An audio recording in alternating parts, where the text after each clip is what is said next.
आज के वीडियो में हम बात करेंगे एलएचबी एसी कोचों में आरएमपीयू को कंट्रोल करने के लिए जो माइक्रो प्रोसेसर यूनिट लगी होती है उसके डीसी सप्लाई अरेंजमेंट के बारे में।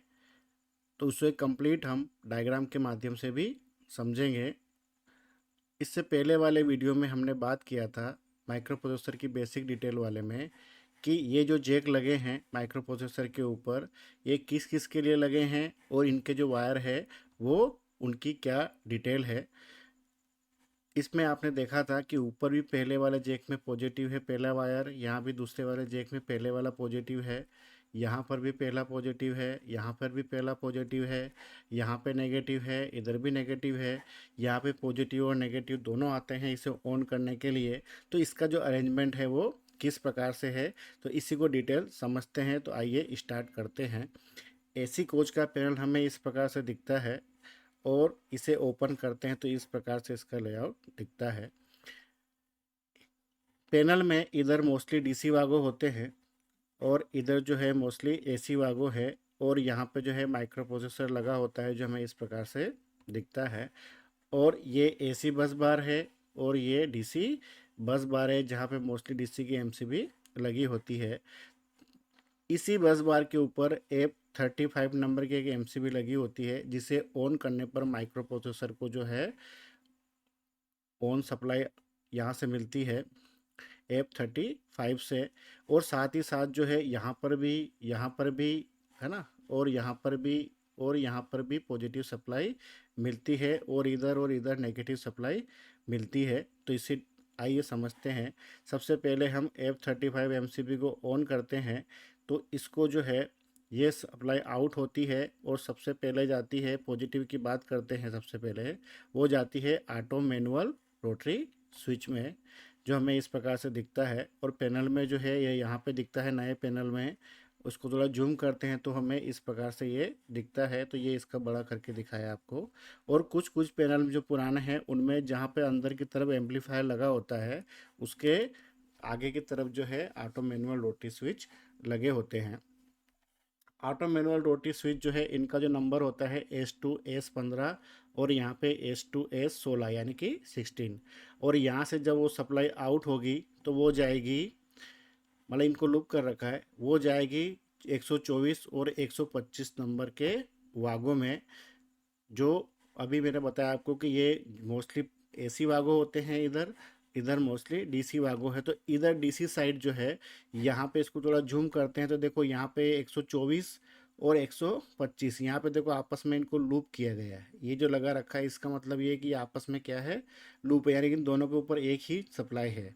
उसी प्रकार से 26 और 27 को भी क्या किया गया है, आपस में लूप किया गया है। तो यहाँ पे सप्लाई जो है कहाँ पे आई, हमने देखा 124 से आई और 124 और 25 को आपस में क्या कर रखा है, लूप कर रखा है। तो यहाँ से सबसे पहले समझते हैं कि 124 नंबर वागों से सप्लाई कहाँ कहाँ जाती है। तो यहाँ से एक सप्लाई जो है वो नीचे गई, है ना, यहाँ पे ये गई और ये गई माइक्रो प्रोसेसर में जहाँ पे X104 नंबर का जो जैक का है वहाँ पे। तो वहाँ पे ये देखो ये X का 104 ये वाला पॉजिटिव टर्मिनल यहाँ पे आया जो भी हमने देखा। तो ये कहाँ से आया है, 124 नंबर के वागो जो है वहाँ से आया है, ठीक है। और जो दूसरे नीचे है नेगेटिव है, तो नेगेटिव की बाद में बात करते हैं।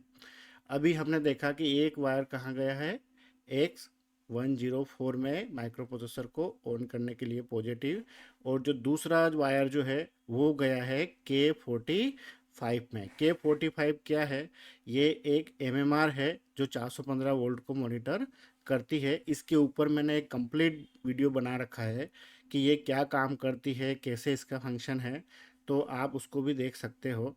अब इस पे जो इनपुट सप्लाई ये जो आई है 15 नंबर पे आएगी, इसके नीचे टर्मिनल होते हैं, 15 नंबर पे आएगी और 16 और 18 से वो आउट होती है। तो जो 16 नंबर से आउट होगी, ठीक है, वो जाएगी आरएमपीयू के कंट्रोल सप्लाई 162 नंबर वागों में। प्लांट 1 के जो कंट्रोल सप्लाई जाती है वो इसी से जाती है 162 नंबर वागों से। और 169 जो है प्लांट 2 का यानी कि आरएमपीयू 2 का कंट्रोल सप्लाई वाला वागो है, उसको जो कंट्रोल सप्लाई जाता है पॉजिटिव वो यहीं से जाता है, दोनों को आपस में क्या किया है, लूप किया है। और इसकी जो 18 नंबर का जो वायर है उसकी सप्लाई जो है वो 140 नंबर वागों से होता हुआ वो जाता है 400 वोल्ट। ओके, जो माइक्रो प्रोसेसर में है ना। तो K45 कहाँ लगी होती है, अभी हमने देखा ये जो K45 है ना। तो K45 कहाँ लगी है, पैनल में यहाँ पे लगी होती है। इसको जूम करके देखते हैं तो हमें इस प्रकार से ये दिखती है। तो K45 का जो आउटपुट है वो कहाँ गया है, एक माइक्रो प्रोसेसर में गया है। कौन से जैक में, ये यहाँ पे X702 जो जैक है, इसका जो पहले वाला जो वायर है 400 वोल्ट, ओके, ये K45 से ही आता है। ठीक है, अभी जो मैंने आपको दिखाया है, तो यहाँ पे 400 वोल्ट सप्लाई नहीं आती, यहाँ पे 110 वोल्ट डीसी पॉजिटिव सप्लाई ही आती है। और ये कहाँ से आता है पहला वायर, अभी हमने समझा, ये आता है K45 के 18 नंबर टर्मिनल से निकलता है और 140 नंबर वागों से होते हुए 1702 के जो है पहले वाले टर्मिनल पर आ जाता है। ठीक है, और ये जो सप्लाई है ये कहाँ जाती है, अभी हमने बात किया वागों के ऊपर, जो ये इधर ही जो 24-25 नंबर के वागो है, इन्हीं के ऊपर जो है 162 और 169 नंबर जो वागो है, वहाँ पे ये सप्लाई जो है कंट्रोल सप्लाई चली जाती है ना। ये प्लांट 1 की कंट्रोल सप्लाई 162 से जाती है और 169 से जो है प्लांट 2 के लिए कंट्रोल सप्लाई चली जाती है। तो हमने देखा कि किस प्रकार से जो है 124 की सप्लाई जो है कहाँ कहाँ गई है। अब हम बात करते हैं कि 125 नंबर का जो वागो है जिसको यहाँ से लूप किया गया है, तो उससे सप्लाई कहाँ कहाँ जाती है ना। तो यहाँ पे देखो ये एयर कंडीशनर ऑन का स्विच है ना। तो इसके यहाँ से जो पहली वाली जो सप्लाई है, ठीक है, यानी कि ये झाली देखो, यहाँ से 125 नंबर ये है, ये यहाँ पे 125 नंबर से ये एक वायर गया air conditioner on off road selector switch में या रोटरी स्विच में। तो ये कहाँ लगा है, ये लगा है जो 7 सेटअप डिस्प्ले है उसके बगल में ये जो स्विच लगा है, यही वो एयर कंडीशनर ऑन स्विच। जैसे इसको ऑन करते हैं तो ये जो सप्लाई है यहाँ आती है एयर कंडीशनर ऑन में। तो ये जो पहला वायर है इसमें जो सप्लाई आई है वो कहाँ से आई है, एयर कंडीशनर ऑन ये जो स्विच है इससे आई है। ठीक है, अभी यहाँ पे आ जाती है इसकी सप्लाई, अभी हमने समझा। तो यहाँ से 25 नंबर से 24 नंबर जो है आपस में लूप है, यहाँ से सप्लाई आई वो गई air conditioner on off roti switch में। और यहाँ से जिससे इसको ऑन करेंगे तो एक सप्लाई तो जो है हमको माइक्रो प्रोसेसर में चली जाएगी, एक 70 जैक में, 701 में पहले नंबर पे। ये देखो ये इसके नंबर लिखे हैं मैंने कि इस वाले जैक के इस नंबर पे पॉजिटिव आएगा, इस वाले जैक के इस नंबर पे पॉजिटिव आएगा। ठीक है, तो यहाँ पे हमने देखा। और उसका जो दूसरा वाला टर्मिनल है इसकी सप्लाई जो है यहाँ पे जाएगी ये 153 नंबर वागों में। यानी कि जो हमारा एयर कंडीशनर ये वाला जो अभी स्विच देखा हमने ये वाला, जैसे ही हम इसको ऑन करेंगे तो इससे आउट में दो सप्लाई निकलेगी, है ना। दो सप्लाई मतलब कि दो वायर निकलेंगे।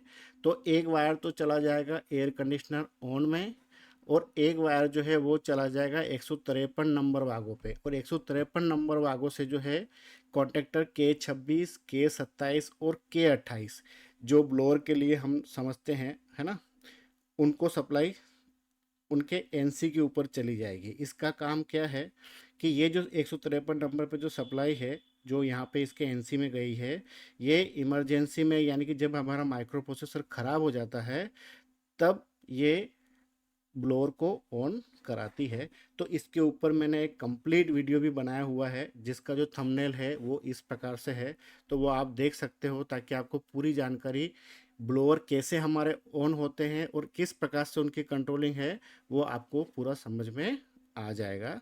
तो आप इस वाले वीडियो को मेरा चेकआउट कर सकते हो। K26, K27 और K28 के बारे में आपको पूरी जानकारी मिल जाएगी। अब उससे आगे बात करें तो ये वाला तो हमारा कंप्लीट हो गया कि एक इसकी एक सप्लाई जो है एयर कंडीशनर ऑन से ऑन पे आई और यहाँ से जो है यहाँ पे चली गई माइक्रो प्रोसेसर में, और दूसरी जो है 153 नंबर वागों से K26, 27 और 28 को चली गई। अब इसका जो दूसरा वाला वायर है ना, वो जो है वो जाएगा माइक्रो प्रोसेसर में ही, देखो यहाँ पे, ठीक है, ये इसको लूप किया गया है, यानी कि ये जो पहला वाला वायर है ये कहाँ से आया है, 125 से ही आ रहा है, 125 नंबर वागों से, है ना। देखो यहाँ पे ये आया 125 से, यहाँ पे दे दिया, यहाँ से इसको लूप दे दिया, और इसका जो एक लूप जो है वो वापस यहाँ पे दे दिया, और फिर यहाँ पे दे दिया। तो यहाँ पे सेम वही है, अभी मैं आपको वापस दिखाता हूँ। यहाँ पे जैसे दे दिया है तो ठीक है, और यहाँ से जो है इसके पीछे जाके वहाँ पे दे दिया है, और इसके पीछे जाके वापस यहाँ पे पहले वाले जैक में दे दिया है। तो इस प्रकार से जो है पॉजिटिव सप्लाई पहले ऊपर जैक में पहले पहले वायर में पहुँचा दी गई है। ठीक है, तो हमने देखा कि इनको जो पॉजिटिव सप्लाई आई कहाँ से आई है, वो आती है 125 से आएगी। अगर किसी किसी में वो वायर आपका 124 पे भी लगा हो सकता है, तो दोनों में कंफ्यूज नहीं होने का, इसलिए 124 और 25 दोनों ही बगल बगल बगल में लगे होते हैं। तो देखो यहाँ से जो सप्लाई है वो आई, और यहाँ से सभी को जो है लूप करके पॉजिटिव सभी को पहुँचा दिया है, क्योंकि ये सभी का कंट्रोल है, आउटपुट निकालेगा तो आउटपुट पॉजिटिव ही निकलता है, तो यही पॉजिटिव जो है वो निकालता है। ठीक है, इनपुट को सेंस करने के बाद माइक्रो प्रोसेसर। अभी आगे बात करते हैं, हमने समझा, और इसका देखो तीसरा एक और वायर है ना, तो वो जाता है डीसी डीसी कन्वर्टर को। तो डीसी डीसी कन्वर्टर जो है पैनल में इस प्रकार से दिखता है, किसी किसी पैनल में जाली वाला, और आजकल जो नए पैनल है उनमें इस प्रकार से दिखता है। तो इसका काम क्या है कि जो डीसी डीसी कन्वर्टर है ये 110 वोल्ट डीसी को 24 वोल्ट डीसी में कन्वर्ट करता है, जिसका यूज़ हम एलपी एचपी के लिए करते हैं। इसके ऊपर मैं अलग से कंप्लीट वीडियो बनाऊंगा, इसलिए मैंने इसको यहाँ पे लाके छोड़ दिया है। इससे आगे हम नेक्स्ट वीडियो जो आएगा अपना सप्लाई के बारे में उसमें समझेंगे। ठीक है, तो अगर देखो यहाँ पे मैंने इस वायर को यहाँ से भी डॉट डॉट करके दिखाया है। ठीक है, इसका मतलब ये है कि अगर किसी पे इसको जो पॉजिटिव सप्लाई दे रखी है डीसी डीसी कन्वर्टर को, अगर वो 125 से नहीं जा रही है तो वो कहाँ से जाएगी, किसी किसी पैनल में मैंने देखा है कि वहाँ पे जो ऑटो मैनुअल रोटरी स्विच है उसके पॉजिटिव वाले से ही वहीं से ये वायर उठा के दे दिया गया है ना। इसलिए मैंने यहाँ पे डैश करके दिखाया है कि यहाँ पे अगर ये नहीं लगा है 125 पे, तो वो ऑटो मैनुअल जो रोटरी स्विच है उसके वहाँ से पॉजिटिव से उठा के उसको दिया गया है। ठीक है, तो हमने ये समझा 124 और 125 पे पॉजिटिव सप्लाई आती है, वो आती है F35 नंबर एमसीबी से, वो ऑटो मैनुअल रोटरी स्विच के वहाँ से होते हुए कहाँ चली जाती है 124 और 25 पे। एक्चुअली आती है 124 पे, और यहाँ से इसको लूप कर रखा है तो 125 पे भी आ जाती है। 24 का हमने समझ लिया कहाँ कहाँ सप्लाई जाती है, उसी प्रकार से 25 का भी हमने समझ लिया कि कहाँ कहाँ सप्लाई जाती है। ठीक है, अभी आगे बात करते हैं अपन। तो ये आपको समझा दिया है मैंने पॉजिटिव कहाँ से आता है। जब हम 24 और 25 नंबर वागों पे देखोगे आप, तो वहाँ पे दो दो वायर लगे होंगे, है ना। तो दो दो वायर कहाँ गए हैं, किसी किसी के ऊपर तीन भी लगे हैं। तो हमने पॉजिटिव पूरा समझ लिया है, आपको समझ आ गया होगा। अभी हम बात करते हैं नेगेटिव के बारे में। तो यहाँ से नेगेटिव निकला, है ना, MCB F35 को ऑन करने पर वो जाता है 126 नंबर वागों पे, और 126 से 127 नंबर वागों को क्या किया गया है, लूप किया गया है। तो 126 नंबर से जो सप्लाई निकलेगी भागों से वो जाएगी आपका जो माइक्रो प्रोसेसर है उसके X04 में। जैसे कि यहाँ पे आ गई, देखो ये नेगेटिव यहाँ पे आ गई X04 में। ये सेकंड नंबर का जो वायर है 102 वाला, ये नेगेटिव है, पॉजिटिव हमने समझ लिया था। अब यहीं से जो है एक पॉजिटिव, देखो यहाँ पे ये जो नेगेटिव आया है यहाँ पे चला गया है, और यहीं से एक पॉजिटिव जो है यहाँ पे और यहाँ पे लूप किया गया है। अगर ये अलग से दिया गया है तो वो ये जो वायर लूप वाला है ये 126 से ही आएगा, है ना। तो वहाँ पे आपको दो वायर देखने को मिलेंगे। ठीक है, तो पहला वायर यहाँ से आया 126 से माइक्रो प्रोसेसर में, और माइक्रो प्रोसेसर के वहीं से जो है इसको लूप किया गया है। अगर वहाँ पे सिंगल वायर दिखता है तो इसका मतलब ये है कि 126 से दूसरा वायर भी आया है, तो वो कहाँ पे जाएगा, वो यहाँ पे चला जाएगा। 170 में, जैसे कि अभी हमने देखा था, है ना, ये वाला 170 में ये जो लिखा है ना IC 6 नंबर वाला, देखो ये कॉमन नेगेटिव है। ठीक है, तो ये कॉमन नेगेटिव कहाँ से आया, 126 नंबर से ही आया है। उसी प्रकार से जो है इधर भी देखो चार, है ना, 702 वाले में ये भी 7 नंबर पे IC है ना, ये वाला। तो ये भी कॉमन नेगेटिव है, यानी कि इसको ऑन करने के लिए पॉजिटिव तो ये आ ही रहे हैं ऑलरेडी, तो नेगेटिव भी चाहिए, तो नेगेटिव यहाँ से इसको दे दिया जाता है और इधर भी नेगेटिव यहाँ पे दे दिया जाता है। उसके अलावा देखो इसके 12 नंबर पे एक और नेगेटिव है, तो वो भी यहाँ पे पहुँचा दिया जाता है और इधर भी जो है नेगेटिव पहुँचा दिया जाता है ना। तो हमने देखा कि यहाँ पे जो है 126 नंबर से जो है वायर आया है नेगेटिव, वो 104 नंबर के 1 नंबर में गया है और यहाँ से जो है वो इसको 701 के 12 नंबर में गया है, 701 के 6 नंबर में गया है और यहीं से इसको लूप करके जो है 702 के पॉजिटिव यहाँ पे 7 नंबर पे दे दिया गया है। अब देखो ये डॉट डॉट इसलिए दिखाया गया है कि किसी किसी में जो है ये वायर नहीं दिया गया है और किसी किसी में माइक्रो पोजीशन में ये वायर लगा दिया गया है, इसलिए मैंने यहाँ पे इसको डॉट करके छोड़ दिया है कि ये तो 100% होगा ही होगा, लेकिन किसी किसी माइक्रो पोजीशन में ये वाला नहीं है, तो यहाँ पे अगर लगा भी रखा है तो वो इसी से लूप करके ही लगा रखा है। तो ये 7 नंबर पे आएगा, इसके ये पॉजिटिव हमने समझ लिया था। इधर ये 701 के 6 नंबर पे आएगा और 701 के 12 नंबर पे आएगा, ठीक है, 12 नंबर पर। और 127 नंबर से जो नेगेटिव निकलेगा, ये आपस में दोनों एक ही वागो है, 126 और 27 दोनों ही नेगेटिव के हैं। यहाँ से जो नेगेटिव आएगा वो आएगा 149 नंबर के वागों में, ठीक है। 149 नंबर के वागों से 2 वायर निकलेंगे। अगर वहाँ पे 2 वायर नहीं दिखते हैं 149 पे, तो यहाँ से 127 से एक वायर सीधा चला जाता है, वो जाता है फॉल्ट इंडिकेशन को, ठीक है।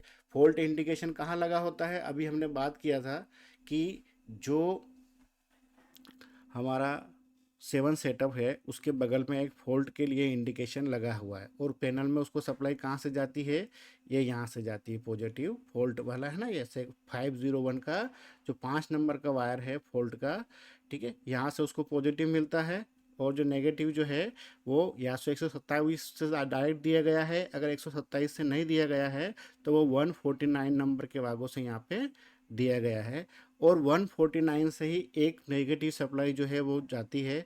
और देखो ये जितने भी कॉन्टेक्टर लगे हैं सभी के A2 पे चली जाती है, ठीक है। ये जितने भी कॉन्टेक्टर है, कुछ कुछ जो नए पैनल है उनमें यहाँ ऊपर की तरफ लगे होते हैं और जो पुराने पैनल है उनमें यहाँ जस्ट सामने की तरफ जो है ये सारे प्लांट के कॉन्टेक्टर लगे होते हैं कि 31 32 33 इस टाइप से जो आपको दिखते हैं, है ना। तो हमने देखा है कि ये जो नेगेटिव है पहला वाला कहाँ चला गया, इसमें चला गया माइक्रो प्रोसेसर में, सभी को लूप करके नेगेटिव जहाँ जहाँ चाहिए पहुँचा दिया गया है। और जो 27 से दूसरा जो वायर निकला है वो गया है फॉल्ट इंडिकेशन में और इसको पॉजिटिव कहाँ से मिलता है, अभी मैंने आपको दिखाया माइक्रो प्रोसेसर के फॉल्ट वाले जो है टर्मिनल वहाँ से निकलता है, पॉजिटिव वहाँ से आता है और नेगेटिव यहाँ से दिया गया है। और उसी प्रकार 149 से जो है एक वायर निकला है और वो गया है डीसी डीसी कन्वर्टर के जो है, पॉजिटिव तो हमने पहले ही पहुंचा दिया था, है ना। अभी डीसी डीसी कन्वर्टर को नेगेटिव भी चाहिए, तो पॉजिटिव और नेगेटिव तो है, तो यहाँ से 149 से ही नेगेटिव भी डीसी डीसी कन्वर्टर को दिया गया है और 149 से ही एक वायर जो है वो कहाँ गया है, वो गया है जितने भी कॉन्टेक्टर है अभी हमने समझा सभी के A2 में सप्लाई दे दी गई है ना। तो के 26 27 28 जितने भी है सारे, इन सभी को जो है A2 कैसे दिया है, तो हमको अगर कोई भी डीसी सप्लाई पॉजिटिव या नेगेटिव नहीं आ रही है माइक्रो प्रोसेसर के लिए, तो हमको क्या चेक करना है, सबसे पहले ये चेक करना कि F35 हमारी ऑन है कि नहीं है। अगर वो ऑन है तो हमको देखना है कि 126 या 127 नंबर जो वागो है और इधर 124 और 125 नंबर जो वागो है, इन पे वायर निकल तो नहीं गया है, लूज तो नहीं है ना, तो हमको ये चेक करना है। यहीं से हमारे प्लांट का पूरा जो है कंट्रोलिंग सप्लाई यहीं से गई है, 124 125 पॉजिटिव है और 126 और 127 नेगेटिव है। देखो यहाँ से सभी को नेगेटिव भी दिया हुआ है, कॉन्टेक्टर को, इनको, माइक्रो प्रोसेसर को, है ना, और पॉजिटिव जो है सभी को दे दिया गया है, ठीक है। अब अगला जो वीडियो अपन समझेंगे उसमें हम ऑटो मैनुअल जो रोटरी स्विच है हमारा ये कैसे काम करता है उसके ऊपर हम अलग से वीडियो में बात करेंगे और डीसी डीसी कन्वर्टर के बारे में भी हम अलग से और उसकी सप्लाई के बारे में बात करेंगे जो LP HP के लिए हम यूज़ करते हैं। अभी हमने ये समझा इनको नेगेटिव कहाँ से आया और पॉजिटिव जो है माइक्रो प्रोसेसर जो आउटपुट निकालता है वो इनका पॉजिटिव A1 बनता है ना। तो हमने समझा कि F35 ऑन करते हैं तो जो माइक्रो प्रोसेसर है उसके ऊपर सारी पॉजिटिव और नेगेटिव सप्लाई आ जाती है, और साथ में ये जो इनपुट है ये भी आ जाते हैं। लेकिन अगले वीडियो में हम इसके जो इनपुट है वो कहाँ से आते हैं और कैसे आते हैं दोनों प्लांट वन के, उसका अगला वीडियो हमारा यही रहेगा इनपुट्स के बारे में। ठीक है, तो आपको वीडियो कैसा लगा, लाइक करें, सब्सक्राइब करें और कमेंट ज़रूर करें। आपके कमेंट से ही काफ़ी मोटिवेशन मिलता है। मिलते हैं अगले वीडियो में। धन्यवाद।